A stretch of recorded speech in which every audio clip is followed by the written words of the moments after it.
যশোর বেনাপোল মহাসড়কে ঝিকরগাছায় অ্যাম্বুলেন্সের ধাক্কায় রিকশা ভ্যানের ৩ যাত্রী নিহত, গুরুতর ২ জন হাসপাতালে।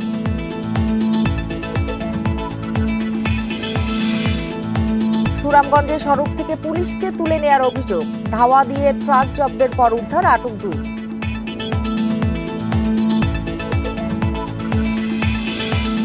খাগড়াছড়িতে দুর্বৃত্তের গুলিতে ইউপিডিএফ সদস্য নিহত, আহত ১। অভিযোগ সন্তু লারমার জনসংহতি সমিতির বিরুদ্ধে। এই ঈদে জামা জুতো অ্যাক্সেসরিজের ডিসকাউন্ট। আমন্ত্রণ সমগ্র বাংলাদেশে, আপনাদের সঙ্গে আছি আমি সুমনা সিনি। এতক্ষণ জানাচ্ছিলাম শিরোনামগুলো, এবার জানাবো পুরো খবর। যশোরের ঝিকরগাছায় অ্যাম্বুলেন্সের ধাক্কায় ব্যাটারি চালিত ভ্যানের যাত্রী, বাবা, মেয়ে সহ ৩ জন নিহত হয়েছে। নিহতের স্ত্রী ও ভ্যান চালক আহত হয়েছে। ভোরে উপজেলা নবীনগর এলাকায় এ দুর্ঘটনা ঘটে। পুলিশ জানিয়েছে, আত্মীয়ের মৃত্যুর খবরে ঝিকরগাছার বামন আলী এলাকা থেকে স্ত্রী ও মেয়েকে নিয়ে ব্যাটারি চালিত ভ্যানে শার্শায় যাচ্ছিলেন হাসান ইকবাল। নবীনগর এলাকায় মোল্লা ফিলিং স্টেশনের সামনে উল্টো দিক থেকে আসা অ্যাম্বুলেন্স ভ্যানটিকে ধাক্কা দেয়। এতে ঘটনাস্থলেই মারা যান হাসান, তার মেয়ে রত্না ও গদখালি জিয়ালিপাড়া গ্রামের জেহের আলীর স্ত্রী নাজমা খাতুন। আহত হন নিহতের স্ত্রী হালিমা খাতুন ও ভ্যান চালক বাবুল। খবর পেয়ে পুলিশ গিয়ে হতাহতদের উদ্ধার করে ঝিকরগাছা উপজেলা স্বাস্থ্য কমপ্লেক্সে নিয়ে যায়। অ্যাম্বুলেন্সটি জব্দ করা হলেও পালিয়েছে চালক। গদখালি পর্যন্ত ওই বাইকে গিয়েছিলাম, দিয়ে ওখানে নামিয়ে তাই ভ্যানে যাচ্ছিলাম। আমার বোন মারা গেছে। রাতি কনে যে অ্যাক্সিডেন্ট হয়েছে আমি আর করতে পারবো না। গদখালি তেল পাম্পের সামনে অ্যাম্বুলেন্সে মেরে গেছে পুলিশের। আমার শাশুর স্বামী, আমার চাচা এবং স্বাস্থ্য বোনটা মারা গেছে জায়গায়। সুনামগঞ্জে শরীফপুর এলাকায় টহল পুলিশকে ট্রাকে তুলে পালানোর চেষ্টাকালে ট্রাক জব্দ সহ ২ জনকে আটক করা হয়েছে। পুলিশ বলছে তারা ডাকাত দলের সদস্য। পুলিশ জানায়, রাতে সড়কে একটি ট্রাক দাঁড়িয়ে থাকতে দেখে সন্দেহ হলে তল্লাশি চালাতে ট্রাকে ওঠেন এক পুলিশ সদস্য। তৎক্ষণাৎ ট্রাকটি চালু করে ছুটতে শুরু করে চালক। পরে টহলে থাকা অন্য পুলিশ সদস্যরা ওই ট্রাকের পিছু নেয়। এক পর্যায়ে ট্রাকটি শান্তিগঞ্জ উপজেলা স্বাস্থ্য কমপ্লেক্সের সামনে একটি প্রাইভেট কারকে ধাক্কা দেয়। পরে স্থানীয়রা ২ জনকে ধরে গণপিটুনি দিয়ে পুলিশের কাছে সোপর্দ করে।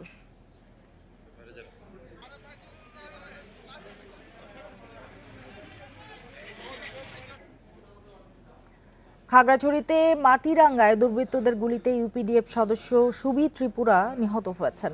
এ ঘটনায় আহত হয়েছেন আরও এক নারী। সকালে উপজেলার তায়েন্দং হেডম্যান পাড়া এলাকায় এ ঘটনা ঘটে। হামলার জন্য সন্তু লারমার নেতৃত্বাধীন জনসংহতি সমিতিকে দায়ী করেছে ইউপিডিএফ।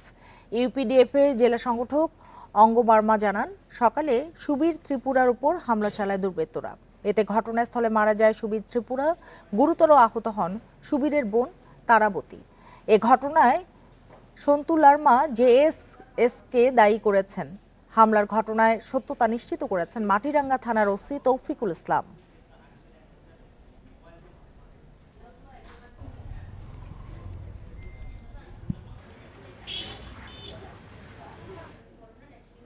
বগুড়ায় মোটর শ্রমিক ইউনিয়নের ২ নেতার উপর হামলার প্রতিবাদে শহরের নারিকেল পট্টিতে দোকান ভাঙচুর ও অগ্নিসংযোগ করেছে বিক্ষুব্ধ শ্রমিকরা। এ সময় জেলার সব রুটে যান চলাচল বন্ধ করে দেয় তারা। সকালে শহরের স্টেশন রোডে এ ঘটনা ঘটে। পরে সেনাবাহিনী ঘটনাস্থলে গিয়ে পরিস্থিতি নিয়ন্ত্রণে আনলে প্রায় ৩.৫ ঘন্টা পর যান চলাচল স্বাভাবিক হয়। এর আগে মঙ্গলবার বিকেলে সিএনজি রাখাকে কেন্দ্র করে নারিকেল ব্যবসায়ীদের সাথে হাতাহাতি হলে মোটর শ্রমিক ইউনিয়নের ২ নেতা আহত হন। এ ঘটনাকে কেন্দ্র করে বেলা ১১টার দিকে পরিবহন শ্রমিকরা স্টেশন রোডে নারকেলের ৩টি আড়তে ভাঙচুর, লুটপাট ও অগ্নিসংযোগ করে। ফায়ার সার্ভিসের ২টি ইউনিট গিয়ে আগুন নিয়ন্ত্রণে আনে। পরে সেনাবাহিনী ঘটনাস্থলে গিয়ে পরিস্থিতি নিয়ন্ত্রণে আনার পর যান চলাচল স্বাভাবিক হয়। আমরা তাদেরকে সেনাবাহিনীকে অনুরোধ করে শ্রমিকদেরকে অনুরোধ করে আমরা কি তাদেরকে আলাদা করে ৩ দিনের মধ্যে সমস্ত আসামি গ্রেপ্তার করবে এইরকম একটা আশ্বস্ত করেছে আমাদেরকে, যে কারণে আমরা সাময়িকভাবে আমাদের এই কর্মবিরতি স্থগিত করেছি। শুধু নারকেল কিছু ক্ষতিগ্রস্ত হয়েছে, তবে স্থাপনার তেমন একটা ক্ষতিগ্রস্ত হয়নি। অগ্নিকাণ্ডের কারণ আমরা যতটুকু জানতে পারছি যে আমরা এটা তদন্ত না করা পর্যন্ত অগ্নিকাণ্ডের কারণটা সম্পর্কে অবহিত করতে পারবো না।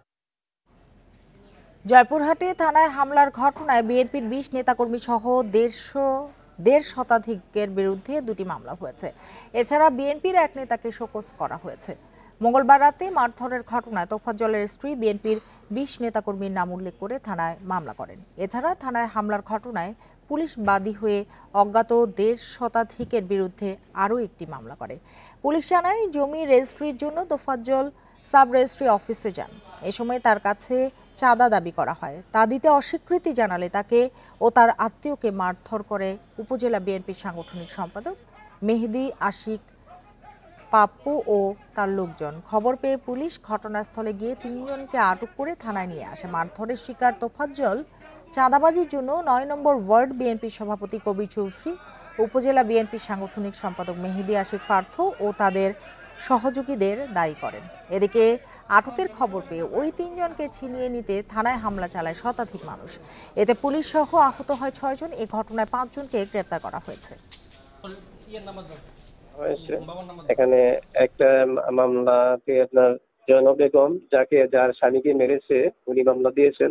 পুলিশ অ্যাসল্ট আর একটা মামলা আছে, ওইখানে আপনার আসামি আছে ২০ জন, অজ্ঞাতনামা আছে ২০০ থেকে ৩০০ জন। ঈদকে সামনে রেখে ক্রেতার ভিড় বেড়েছে সিলেটের বিপণী বিতানগুলোতে। গত বছর রাজনৈতিক অস্থিরতা সহ নানা কারণে মন্দাভাব ছিল সিলেটের ব্যবসা বাণিজ্যে। এবার সেই ক্ষতি কাটিয়ে ওঠার আশায় ব্যবসায়ীরা। এবারের ঈদে শত কোটি টাকার ব্যবসার আশা তাদের। ঈদ সামনে রেখে সেজে উঠেছে সিলেট নগরীর বিপণী বিতানগুলো। আলোকসজ্জা, নান্দনিক তোরণে আকৃষ্ট করা হচ্ছে ক্রেতাদের। মার্কেটের ভেতরের দোকানপাটগুলোতেও নেওয়া হয়েছে ব্যাপক প্রস্তুতি। সাজানো হয়েছে নতুন নতুন ডিজাইনের পোশাকে। নগরীর জিন্দাবাজার, বন্দরবাজার, জেড রোড, নয়া সড়ক, কুমারপাড়া, জল্লারপাড় ও লামাবাজার এলাকার বিপণী বিতানগুলোতে এরই মধ্যে ভিড় বেড়েছে ক্রেতার। কাপড়, প্রসাধনী, জুতা ও গয়নার দোকানগুলোতে ঈদের কেনাকাটার চাপ বাড়তে শুরু করেছে। তবে দাম নিয়ে অসন্তোষ প্রকাশ করেছেন অনেকেই। যে ধরনের প্রোডাক্টগুলো আগে অনেক কমে পাওয়া যেত, এটা হচ্ছে এবার একটু হাই রেঞ্জ দেখা যাচ্ছে। আমার বাচ্চা কাচ্চার ড্রেস কিনছি, আত্মীয় স্বজনের কিনছি, কিন্তু এইবার ঈদের মধ্যে একটু কাপড়ের দামটা একটু বেশি লাগতেছে। বিক্রেতারা বলছেন, ডলারের দাম বৃদ্ধি, পোশাক উৎপাদনের কাঁচামালের দাম বেড়ে যাওয়া সহ নানা কারণে এবার পোশাকের দাম বাড়তি। এরপরও ক্রেতার সমাগম ভালো হচ্ছে বলে জানাচ্ছেন বিক্রেতারা। থেকে সুতা বা বুতাম এগুলো কিনে আনছে বেশি দিয়ে, দামটাও বেশি পড়ছে, এই জন্য আমরাও বেশি করে বিক্রি করতে হইতেছে, করার কিছু নাই আমাদের। দেশীয় পোশাকে জোর দিচ্ছি বেশি, তো আমরা মনে করি বাইরের পোশাকের চেয়ে দেশীয় পোশাকের প্রাধান্য বেশি পাবে। আবার গত বছরের রাজনৈতিক অস্থিরতা সহ নানা কারণে ক্ষতির মুখে পড়ে পোশাক প্রসাধনীর ব্যবসা। ঈদ মৌসুমে সেই ক্ষতি কাটিয়ে ওঠার আশা করছেন ব্যবসায়ীরা। ঈদ সামনে রেখে প্রায় ১০০ কোটি টাকার বাণিজ্য হবে বলে মনে করছেন ব্যবসায়ী নেতারা। সরকারকে জানাতে চাচ্ছি, আপনারা আইন শৃঙ্খলা পরিস্থিতির উপরে বেশি করে নজর দেন, যাতে কোনো চাঁদাবাজ কোনো ব্যবসায়ীদেরকে কোনো ডিস্টার্ব করতে না পারে, বা ধরেন আপনার ব্যবসায়ীরা যানজট সমস্যার সমাধান করলে বা হকার মুক্ত পরিবেশ সৃষ্টি করলে ব্যবসায়ীরা ব্যবসা করতে পারবে। মানুষ যাতে নির্বিঘ্নে কেনাকাটা করতে পারে এজন্য তৎপর রয়েছে আইন শৃঙ্খলা বাহিনী। Independent news. ইফতারে পাতলা দই দিয়ে তৈরি মাঠা বা ঘোল নওগাঁবাসীর সবচেয়ে প্রিয় পানীয়। সারাদিন রোজা রাখার পর এক গ্লাস মাঠা তৃষ্ণার্ত রোজাদারদের প্রশান্তি এনে দেয়। অনেক সেহরিতেও ভাতের সঙ্গে গুড় দিয়ে পাতলা দই মিশিয়ে খেয়ে থাকেন। স্বাস্থ্য বিশেষজ্ঞরা বলছেন এই পানীয় রোজাদারদের জন্য খুবই উপকারী। খেজুর, ছোলা, পেঁয়াজু সহ নানা পদ থাকলেও পাতলা দই কিংবা ঘোল না হলে যেন ইফতারের স্বাদ অপূর্ণ থেকে যায় নওগাঁবাসীর। এই অঞ্চলে ইফতারের এই দই খাওয়ার প্রচলন যুগ যুগ ধরে। এবারও রোজার প্রথম দিন থেকেই শহরের ফুটপাত থেকে শুরু করে অভিজাত রেস্তোরাঁ ও প্রসিদ্ধ দইয়ের দোকানগুলোতে ক্রেতাদের ভিড় দেখা গেছে। দুপুরের পর থেকেই মাটির হাঁড়িতে পাতলা দই কিনতে শুরু করেন স্থানীয়রা। রোজা থেকে সারাদিনের ক্লান্তি দূর করার জন্য এই টক দই আমরা কিনি এবং সেহরিতে আমরা এই টক দই ব্যবহার করি। হজম শক্তি একটু সুবিধা হয়, ডাইজেশনের সুবিধা হয়, এই জন্য এই দই আমরা এই টক দই খাই। ঘোলটা খুবই জনপ্রিয় এবং খুব উপাদেয় মানুষের, মানে রোজাদারদের জন্য এটা খুব উপযোগী। এবং সারাদিন রোজা থেকে না খেয়ে থেকে যে সন্ধ্যায় যে তৃষ্ণাটা হয়, সেই তৃষ্ণাটা এই পাতলা দই বা টক দইয়ের ঘোল দিয়ে মেটানো হয়। এবার বড় সাইজের পাতিল 220 থেকে 275 টাকা এবং ছোট সাইজের পাতিল 160 থেকে 180 টাকা বিক্রি হচ্ছে, যা গত বছরের চেয়ে 20 থেকে 30 টাকা বেশি। ব্যাপক চাহিদা। একটা দই 2.5 কেজি 3 কেজি 3.5 কেজি ওজন 250 টাকা থেকে ধরে 260-80 এবং 130-40 টাকা দামের ছোট পাতিল। স্বাস্থ্য বিশেষজ্ঞরা বলছেন মাঠা বা ঘোল পুষ্টিগুণ সম্পূর্ণ পানীয়, যা রোজাদারদের হজম শক্তি বাড়াতে সহায়তা করে। রোজার শেষে ইফতারের সময় যখন খাওয়া হচ্ছে লিকুইড খাবার চাহিদাটা তখন অনেক বেশি থাকে, অন্যান্য লিকুইড খাবার সাথে এটা দিয়েও এটা মানে কভার হয়ে যায় এবং কম্পারেটিভলি এটা অনেক ভালো, এটা অনেক এনার্জি দেয়। টক ও মিষ্টি দুই স্বাদের পাতলা দইয়েরই কদর রয়েছে নওগাঁয়। Independent news. চট্টগ্রামের আনোয়ারায় মাদকের টাকা নিয়ে দ্বন্দ্বের জেরে বন্ধু ছুরিকাঘাতে এক যুবক নিহত হয়েছেন। পরে অভিযুক্তের বাড়ি ভাঙচুর ও আগুন দেয় স্থানীয়রা। মঙ্গলবার রাতে উপজেলার পারুইকোড়া ইউনিয়নে এ ঘটনা ঘটে। পুলিশ জানায় সোমবার রাতে পাওনা টাকা নিয়ে দুই বন্ধু মোহাম্মদ মানিক ও মোহাম্মদ রাসেলের কথা কাটাকাটি হয়। এক পর্যায়ে ছুরিকাঘাতে মানিক নিহত হন। এ ঘটনায় নিহতের ভাই মামলা করেছেন। এদিকে মঙ্গলবার সন্ধ্যায় নিহতের জানাজা শেষে মাইকে ঘোষণা দিয়ে মোহাম্মদ রাসেলের বাড়িতে ভাঙচুর করে আগুন দেয় স্থানীয়রা। ফায়ার সার্ভিসের একটি ইউনিট প্রায় 2 ঘন্টার চেষ্টায় আগুন নিয়ন্ত্রণে আনে।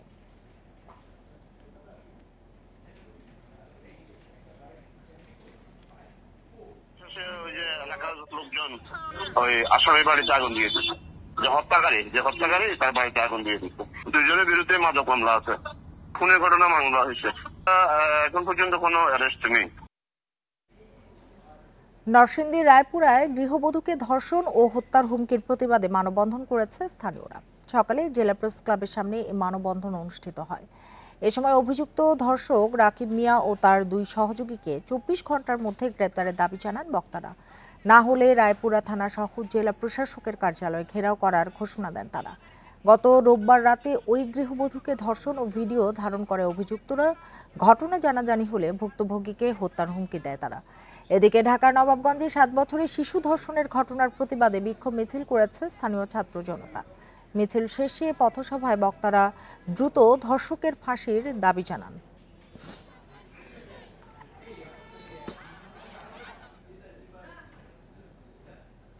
নেত্রকোনার মদনে অপহরণের একদিন পর মাদ্রাসা ছাত্রীকে উদ্ধার করেছে পুলিশ। এ সময় এক অপহরণকারীকে আটক করা হয়েছে।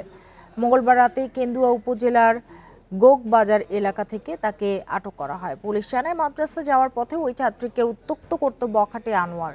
সোমবার রাতে মেয়েটি ঘর থেকে বের হলে জোরপূর্বক তুলে নিয়ে যায় আনোয়ার। পরে পুলিশ অভিযান চালিয়ে মঙ্গলবার রাতে আনোয়ারকে আটক করে। এ ঘটনায় মামলার পর গ্রেপ্তার দেখিয়ে অভিযুক্তকে আদালতে সোপর্দ করা হবে।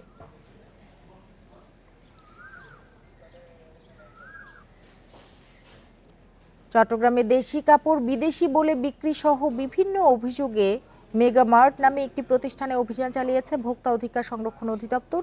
এ সময় অভিযোগের সত্যতা পাওয়ায় 1 লাখ টাকা জরিমানা করা হয় প্রতিষ্ঠানটিকে। দুপুরে নগরীর কাপড়ের পাইকারি মার্কেট টেরি বাজারে এ অভিযান পরিচালিত হয়। ভোক্তা অধিদপ্তর জানায় পাঞ্জাবি শার্ট সহ বিভিন্ন পোশাক নিজেরা তৈরি করলেও সেগুলো বিদেশি বলে বিক্রি করে আসছিল প্রতিষ্ঠানটি। এছাড়া অনুমোদনহীন নিষিদ্ধ বিদেশি প্রসাধনীও বিক্রি করত তারা। এসব অভিযোগে সত্যতা পাওয়ায় প্রতিষ্ঠানটিকে জরিমানা করা হয়। এ ধরনের অভিযান অব্যাহত থাকবে বলেও জানিয়েছেন অধিদপ্তরের কর্মকর্তারা।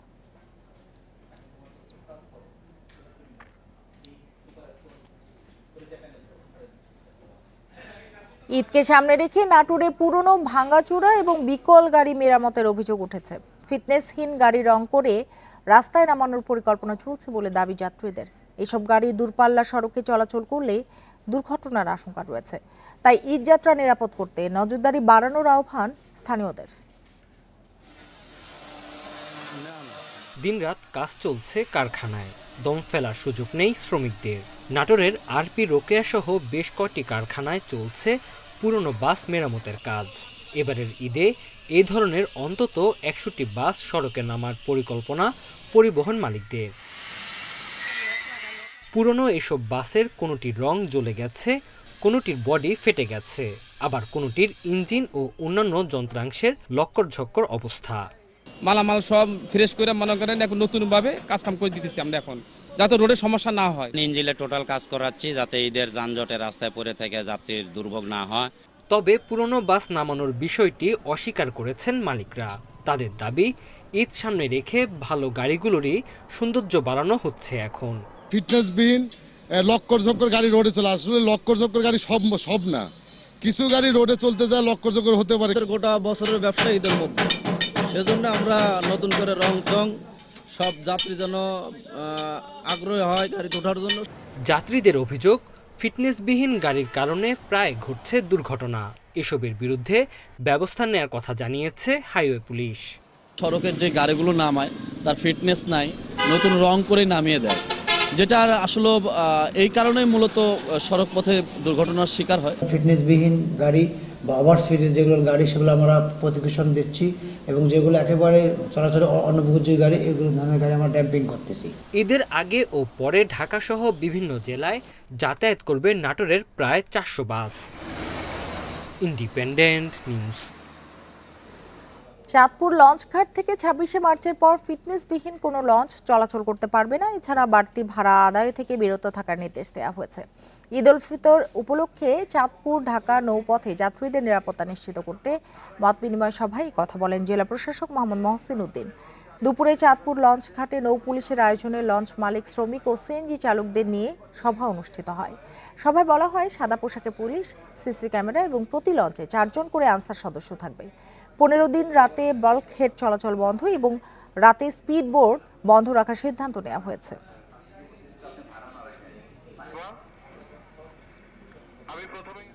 ফরিদপুরের অর্থোপেডিক বিভাগের চিকিৎসক ডক্টর শাহিন জোয়ারদারের ওপর হামলার ঘটনায় প্রধান আসামি মুত্তাকিনকে গ্রেপ্তার করেছে পুলিশ। সে নিষিদ্ধ ঘোষিত ছাত্রলীগের ফরিদপুর জেলা কমিটির সদস্য। পুলিশ জানায়, 2024 সালে 24শে ডিসেম্বর মুত্তাকিনের নেতৃত্বে কয়েকজন ফরিদপুর মেডিকেল কলেজ হাসপাতালে প্রবেশ করে। এ সময় তুচ্ছ ঘটনাকে কেন্দ্র করে চিকিৎসক শাহিন জোয়ারদারের উপর হামলা চালায় তারা। এতে গুরুতর আহত হন তিনি। এই ঘটনায় মুত্তাকিনকে প্রধান ও অজ্ঞাত কয়েকজনকে আসামি করে থানায় মামলা করা হয়। গোপন খবরে মঙ্গলবার রাতে রাজধানীর মৌচাক এলাকা থেকে তাকে গ্রেপ্তার করে পুলিশ। এর আগে 6 আসামির মধ্যে 4 জনকে গ্রেপ্তার করা হয়েছে।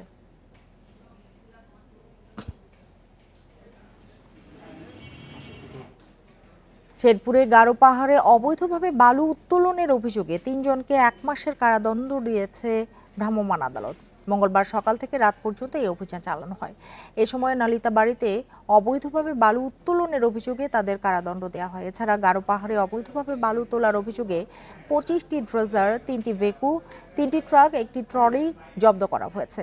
উপজেলা নির্বাহী কর্মকর্তা ফারজানা আক্তার ববি জানান, এ ধরনের অভিযান অব্যাহত থাকবে। যমুনা নদীর উপর নির্মিত দেশের দীর্ঘতম রেল সেতু মাত্র 3 মিনিটে পার হওয়া যাচ্ছে। এর আগে 38টি ট্রেন চলাচল করতে পারলেও নতুন সেতু দিয়ে 88টি ট্রেন চলাচল করতে পারবে। যাত্রীরা বলেন, আগে সেতু পার হতে 20 মিনিট সময় লাগলেও এখন মাত্র কয়েক মিনিটেই যমুনা নদী পার হওয়া যাচ্ছে। 2 প্রান্তে সিঙ্গেল ট্র্যাকের কারণে এই রেল সেতুর পুরোপুরি সুবিধা পেতে দেরি হলেও সেতুটি নির্মাণের কারণে সুবিধা হয়েছে যোগাযোগ ব্যবস্থায়। এই ছিল এখনকার সংবাদে। এতক্ষণ সাথে থাকার জন্য ধন্যবাদ সবাইকে।